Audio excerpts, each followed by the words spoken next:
Hi, I wanted to share with you the arrival of my new barbell. This is a Eleiko Competition Powerlifting Barbell. So it's the Rolls Royce of all barbells. I'm kind of excited. I did order this 8 weeks ago, which is about 7.5 weeks too long. But it arrived all the way from Sweden, where Eleiko are based, and shipped across the Atlantic and went to the distributor, and now it's arrived here. Why the distributor was out of the very basic piece of gym equipment is beyond me. But anyway, it's arrived, and I wanted to share this unveiling of a Swedish butterfly from its grubby looking cocoon. It's come in this box. I was expecting a tube, so maybe there's a tube inside. We'll have a look.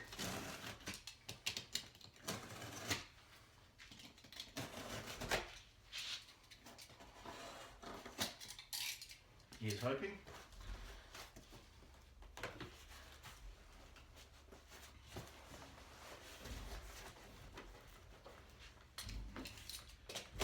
Eleiko have been making barbells for 60 years, and they've been used in competition, including the Olympics, for about 50 years. So they are the Rolls Royce.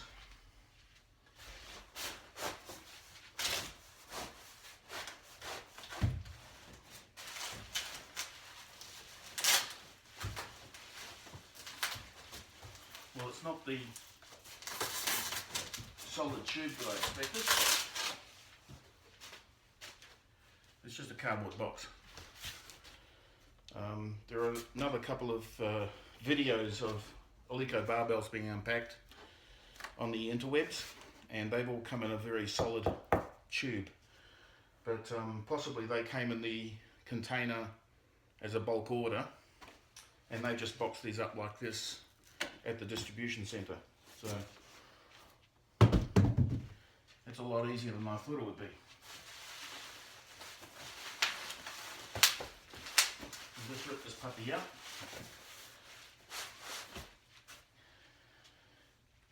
It's got a lot of bubble wrap on it.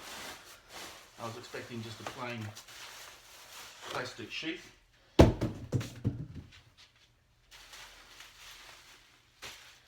So I suspect that this is all packaging from the distribution centre, not what you would call official Eleiko packaging. But it's all good. The competition barbells differ from normal gym general purpose barbells and training barbells. The powerlifting barbell, according to the rules of the International Powerlifting Federation, the IPF, has to be uncoated. So no galvanizing, no chroming, no oxiding, just bare steel. So they really need to be kept away from moisture, kept dry, and kept clean.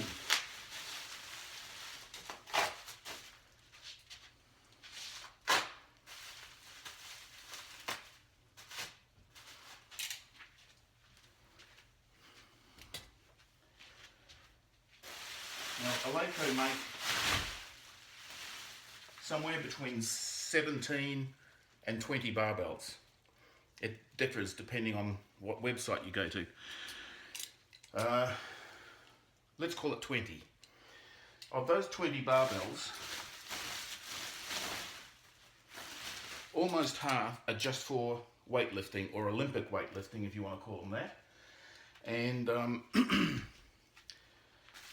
they consist of 2 calibrated competition bars, the men's bar and the women's bar.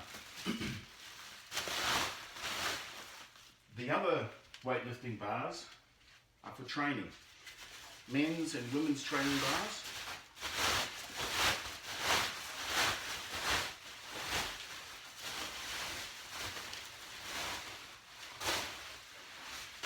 And then barbells for learning the technique of weightlifting. Weightlifting isn't just speed and strength. There's a whole lot to do with technique. And so they have some very lightweight bars, 5 kilo and 10 kilo bars, that are designed just for learning the technique. So Out of those roughly 20 bars that Eleiko make, almost half of those are just for weightlifting. They have very special needs, particularly compared to powerlifting. Their bars are thinner. The men's one is 1mm thinner. Powerlifting bars are 29mm diameter shaft. That's this section here.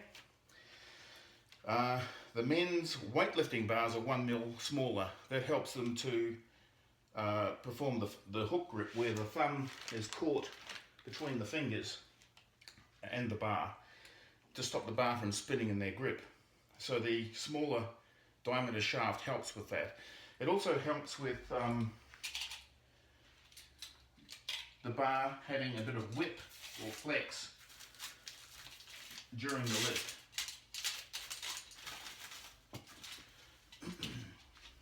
Something that you don't want in a powerlifting bar. You want a powerlifting bar to be stiff and solid. You don't want the weights flicking and spinning and moving around. So the weightlifting barbells are designed differently. They have a shaft with a relatively soft inner core and a hard outer core, and that helps the bar to bend and flex and whip during the lift. The women's barbell, weightlifting barbell, has the same length shaft, but the sleeves on the end are much shorter. And overall, the weight is only 15 kilos, not 20 kilos. The shaft is also thinner. The powerlifting barbell is 29mm. The men's weightlifting is 28mm. It may even be 27 with some brands. The women's is 25mm. That allows their physically smaller hands to get into that hook grip position that I was telling you about. So of course the powerlifting bars are used for a totally different purpose. The weightlifting lifts, the snatch and the clean and jerk, the weight starts on the floor and it finishes over the head. None of the powerlifting movements finish over the head. If they do, you're in big trouble. So when the bar is lifted, the shaft needs to spin in the collars. Otherwise, the torque from the lifter twisting the bar would be amplified by the weights on the end of the bar, and that would be fed back into the bar, into the wrists, into the hands, into the elbows, and into the shoulders, causing injury. You might even end up dropping it on your head. So it's important that a weightlifting bar has not just flex, but also a lot of spin in the collars. They have 10 spindle bearings, 5 on each end, to enable that to happen. And Eleiko are famous for their spin, famous for the smoothness and the ease of the spin. They're also famous for the amount of whip and flex they have, and the knurl, which is pressed into the surface of the shaft. So these powerlifting bars are a different puppy altogether. You don't want that spin, you certainly don't want that flex, unless you want to cheat and do, like these, any bar with the word with the word deadlift in it is a crappy bar, okay? It means it's going to bend and flex like anything, which means that you've moved the bar a few centimeters before the weights even leave the floor. So it's kind of, you might as well just put the weights up on blocks and lift from a higher position, which is easier. But these are designed to meet the IPF specifications. The weightlifting bars are designed to meet the IWF, International Weightlifting Federation specifications, which are slightly different. Let's have a look at this beautiful little Swedish butterfly here. What have we got? It's actually open, so I can just slide it off. There we go.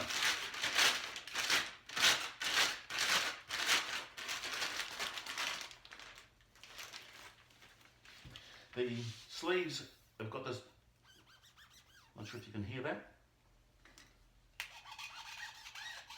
It's got a very fine ribbing. That's intentional. That helps to add a little bit of friction to hold the plates on, to stop them moving around, because sometimes you're training without collars. It also sounds really cool when you slide a plate on.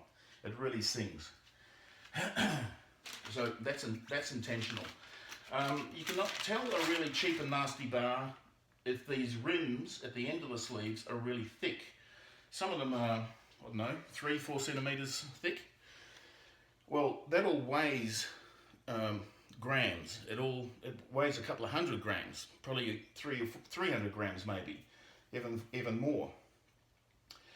Well, these bars have to be 20 kilos, okay?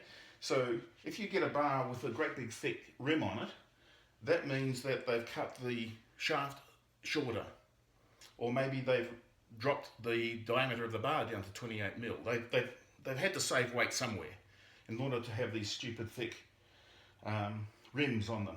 That also reduces the amount of space on the sleeve to hold the plates. And when you're powerlifting, you're using a lot of plates. As an example, the world record clean and jerk is about 263, something like that, kilos. Well, that's one of my warm-up weights with deadlifts, okay? So with powerlifting, you're using a lot more weight because the lifts are different. Doesn't mean that you're better or stronger, it's just different, totally different. So the powerlifting barbell, the competition barbell made by Eleiko, you could probably call the Rolls Royce of barbells. The weightlifting competition barbell, you could sort of call the Ferrari of barbells. You know, they're different. One of them is solid and beautifully smooth. The other one is fast and whippy and zippy. Okay, so they're different, and you certainly don't want to be stuffing around doing serious lifting with a powerlifting barbell with Olympic weightlifting movements, and vice versa. You're going to hurt yourself, you're going to hurt the bar. It's just kind of wrong.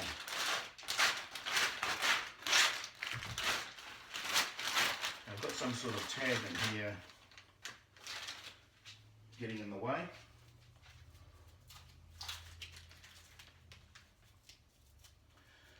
Now, the one thing that I did a lot of research before I bought this bar, and the one thing that stuck out with people who don't like it, the Eleiko bars, is price.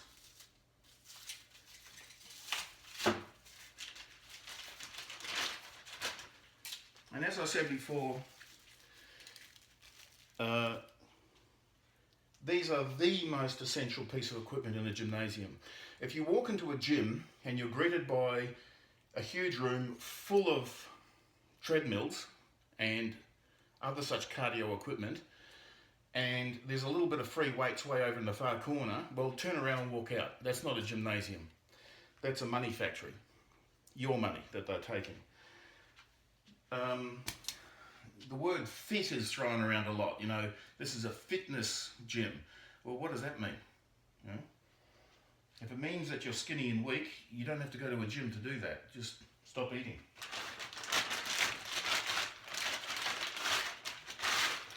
So it's not unusual to go into a gym and find out that they've spent next to nothing, and sometimes they spend nothing on their barbells. They get them thrown in free when they buy a bunch of cardio machines. The problem with that is that the knurl that's pressed into the surface of the shaft in these cheap bars, because they're so cheap, are almost non-existent. That makes them nice and easy on your soft, pasty little hands, but it also means that you're going to drop the bar once the weights get a bit heavy. You're going to have trouble with grip. Also, there's a good chance that within a week or so of buying them, they'll be bent, because they're not made of a strong steel, they're just made of like a hot rolled steel or something like that. And also the knurl marks where these little gaps in the knurl are placed are there for a purpose. And on a really cheap bar, they'll actually just score the surface of the bar. Well, that makes a weak point, and there's a very good chance if you do put lots of weight on it, it'll snap. And that can, you know, hit you in the face, take out an eye, remove your jaw, you know, all sorts of nasty stuff. So if you spent under $250 on a barbell, you've really wasted your money. You need to spend a lot more than that. Now, I said that Eleiko make about 20 bars. Almost half of them are weightlifting bars. There are only 2 bars that are made for powerlifting. The rest of them are bars for general gym use. They were what I would call, yeah, you know, the bars that are a compromise between weightlifting and powerlifting, and then they're made cheaply as well. So the knurl won't be as strong. They'll have the powerlifting marks. Now the weightlifting barbells have other marks, but they're another 50 mil further out towards the sleeves, because they're primarily used as a guide, so that when you pick the bar up, your hands are evenly placed. So they're a visual guide. Now with weightlifting, with the snatch, particularly if you've got long arms like me, you'll tend to hold the bar right out near the sleeves. Now, therefore, even with short people, they'll have a wider grip, so the weightlifting rings a little bit further out. Well, these compromise bars, these cheap bars, they'll have both rings there, as if to say, you can use this bar for both powerlifting and weightlifting. And you probably can if you're just a beginner or you're not really serious about strength sports. You're there to get fit, okay? That's fine. But in all seriousness, they can't be used, well, they can be used, but it's not the best thing to do, okay? Something's going to go wrong. The bars have been made really cheap, and they're trying to get a bar to suit everybody, which just doesn't work. You know? So if you're going to throw money at a bar, get a proper bar for the lifting that you're going to be doing, for the training that you're doing.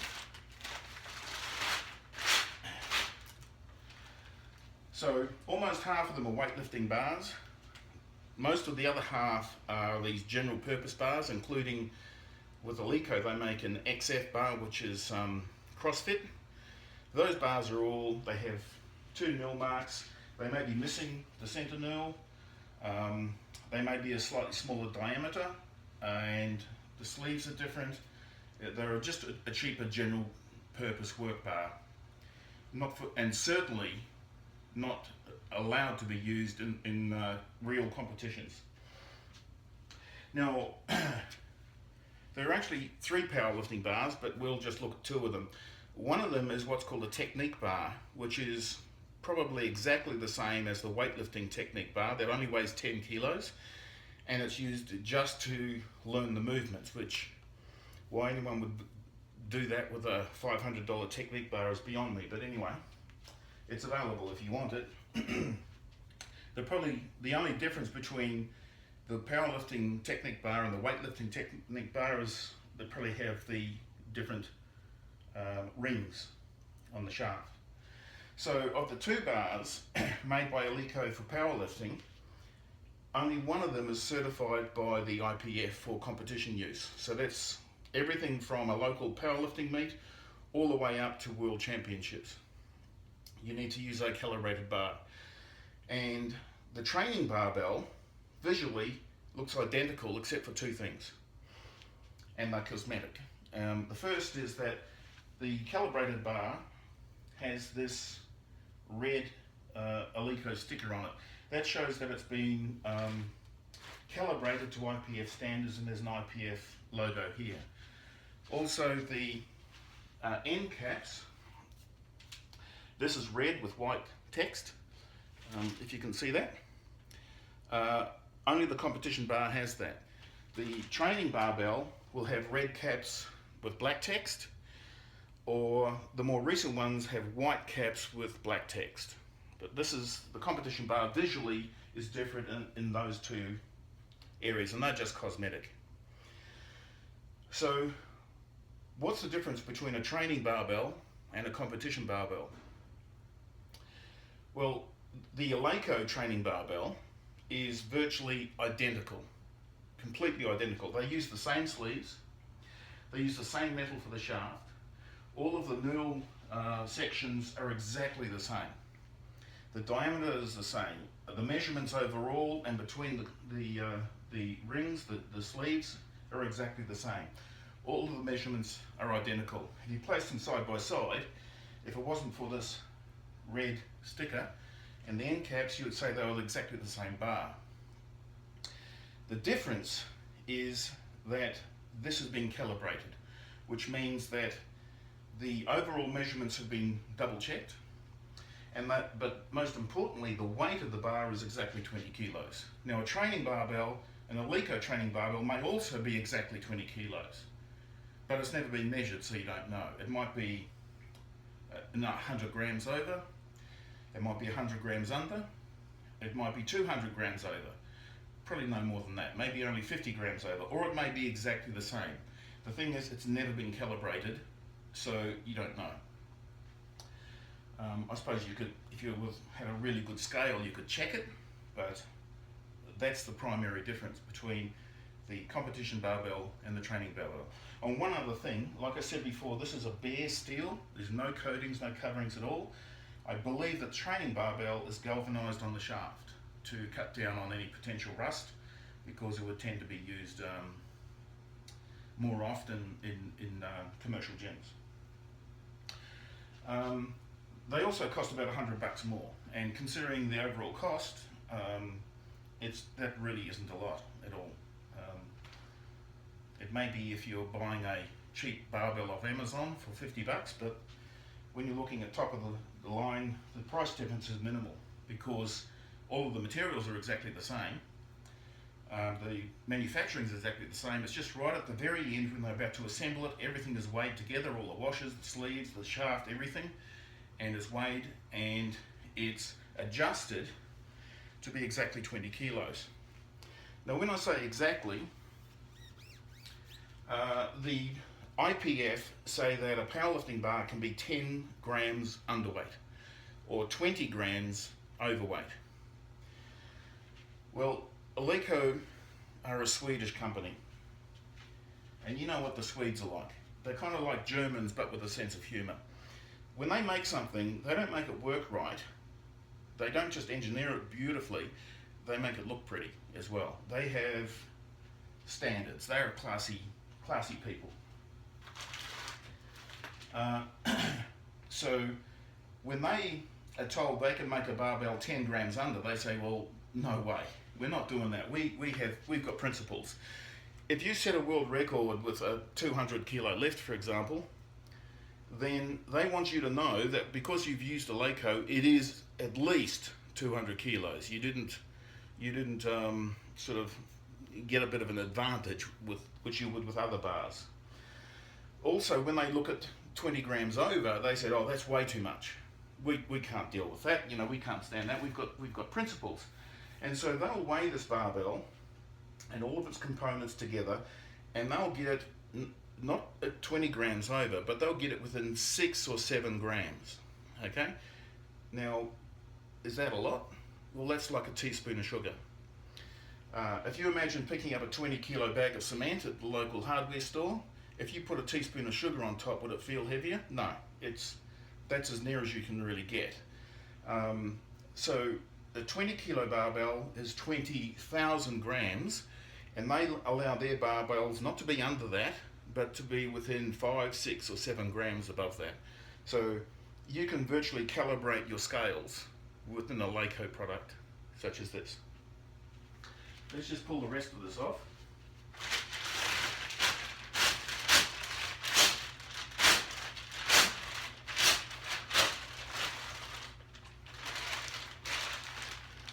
Now, I could have got a training barbell, but I didn't mind paying the extra $100.